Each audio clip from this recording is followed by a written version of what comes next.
ರಸ್ತೆ ಪಕ್ಕದಲ್ಲಿ ವಿದ್ಯುತ್ ಕಂಬಗಳನ್ನು ಅಳವಡಿಸಿದ್ದನ್ನು ನಾವು ನೋಡಿರ್ತೇವೆ. ಆದರೆ ಇಲ್ಲಿ ರಸ್ತೆ ಮಧ್ಯದಲ್ಲೇ ಕಂಬಗಳನ್ನು ಹಾಗೆಯೇ ಬಿಟ್ಟು ನೂತನ ರಸ್ತೆ ನಿರ್ಮಿಸಲಾಗಿದೆ. ಹಾಗಾದ್ರೆ ಹೀಗೆ ರಸ್ತೆ ನಿರ್ಮಾಣ ಮಾಡಿದ್ದಾದ್ರೂ ಎಲ್ಲಿ ಅಂತೀರಾ? ಈ ಸ್ಟೋರಿ ನೋಡಿ.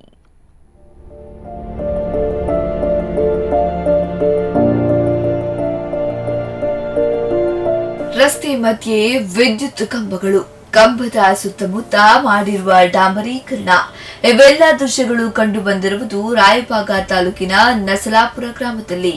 ನೆರೆ ಹಾವಳಿ ಯೋಜನೆಯಡಿ ರಾಯಬಾಗ ಅಂಕಲಿ ಮುಖ್ಯ ರಸ್ತೆ ಅಗಲೀಕರಣ ಮತ್ತು ಡಾಂಬರೀಕರಣ ಕಾಮಗಾರಿ ಭರದಿಂದ ಸಾಗ್ತಾ ಇದೆ. ಲೋಕೋಪಯೋಗಿ ಇಲಾಖೆಯಡಿ ನಡೆಯುತ್ತಿರುವ ಕಾಮಗಾರಿ ಇದಾಗಿದ್ದು, ರಸ್ತೆ ಪಕ್ಕದಲ್ಲಿ ಇದ್ದ ವಿದ್ಯುತ್ ಕಂಬಗಳು ಈಗ ರಸ್ತೆ ಅಗಲೀಕರಣದಿಂದ ರಸ್ತೆ ಮಧ್ಯೆ ಬಂದಿದೆ. ನಸಲಾಪುರ ಗ್ರಾಮದಲ್ಲಿ ರಸ್ತೆ ಅಗಲೀಕರಣದಿಂದ ವಿದ್ಯುತ್ ಕಂಬಗಳು ರಸ್ತೆ ಮಧ್ಯೆ ಬಂದಿದ್ದು, ಇದರ ಬಗ್ಗೆ ಗ್ರಾಮಸ್ಥರು ಹಾಗೂ ಪ್ರಯಾಣಿಕರು ಗುತ್ತಿಗೆದಾರ ಹಾಗೂ ಲೋಕೋಪಯೋಗಿ ಇಲಾಖೆ ವಿರುದ್ಧ ಆಕ್ರೋಶ ವ್ಯಕ್ತಪಡಿಸಿದ್ದಾರೆ.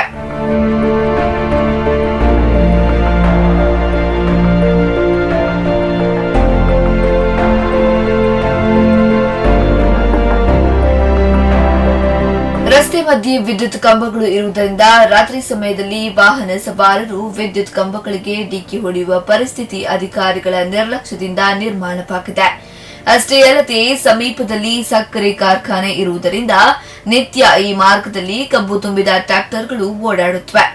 ಅವು ಆಕಸ್ಮಿಕ ವಿದ್ಯುತ್ ಕಂಬಕ್ಕೆ ತಾಗಿದ್ರೆ ಭಾರಿ ಅನಾಹುತ ತಪ್ಪುತ್ತಲ್ಲ. ಈಗಾಗಲೇ ಒಂದು ಬದಿಯಲ್ಲಿ ವಿದ್ಯುತ್ ಕಂಬಗಳನ್ನ ನಡುವೆ ಬಿಟ್ಟು ರಸ್ತೆ ಡಾಂಬರೀಕರಣ ಪೂರ್ಣಗೊಳಿಸಿದ್ದು, ಇನ್ನೊಂದು ಬದಿಯಲ್ಲಿ ರಸ್ತೆ ಡಾಂಬರೀಕರಣ ಕಾಮಗಾರಿ ಭರದಿಂದ ಸಾಗಿದೆ. ಇತ್ತ ಗುತ್ತಿಗೆದಾರ ಬೇಗನೆ ರಸ್ತೆ ಕಾಮಗಾರಿ ಮಾಡಿ ಬಿಲ್ ತೆಗೆದುಕೊಳ್ಳಲು ತರಾತುರಿ ಮಾಡುತ್ತಿರುವುದು ಕಂಡು ಬರ್ತಾ ಇದೆ. ರಸ್ತೆ ಕಾಮಗಾರಿ ಕೂಡ ಕಳಪೆ ಮಟ್ಟದಾಗಿರುವುದಾಗಿ ಗ್ರಾಮಸ್ಥರು ದೂರ್ತಾ ಇದ್ದಾರೆ. ನೆರೆ ಹಾವಳಿ ಯೋಜನೆಯಡಿ ಅತಿವೃಷ್ಟಿಗೆ ತುತ್ತಾದ ಗ್ರಾಮಗಳ ರಸ್ತೆ ಸುಧಾರಣೆಗೆ ಸರ್ಕಾರ ಕೋಟ್ಯಾಂತರ ರೂಪಾಯಿಗಳನ್ನ ಮಂಜೂರು ಮಾಡಿದೆ. ಆದರೆ ಸರ್ಕಾರದ ಹಣ ಸದುಪಯೋಗವಾಗುವುದಕ್ಕಿಂತ ಹೆಚ್ಚಾಗಿ ದುರುಪಯೋಗವಾಗುತ್ತಿದೆ ಎಂದು ಸಾರ್ವಜನಿಕರ ಮಾತಾಗಿದೆ.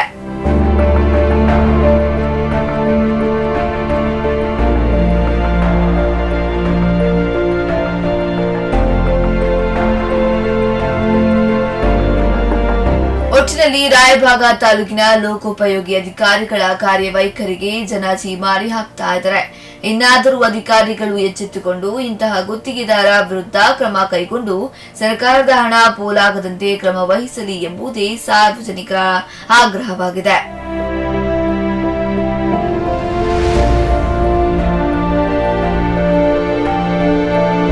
ಕುಮಾರ ಪಾಟೀಲ, ಸ್ಪಂದನ ನ್ಯೂಸ್, ಬೆಳಗಾವಿ.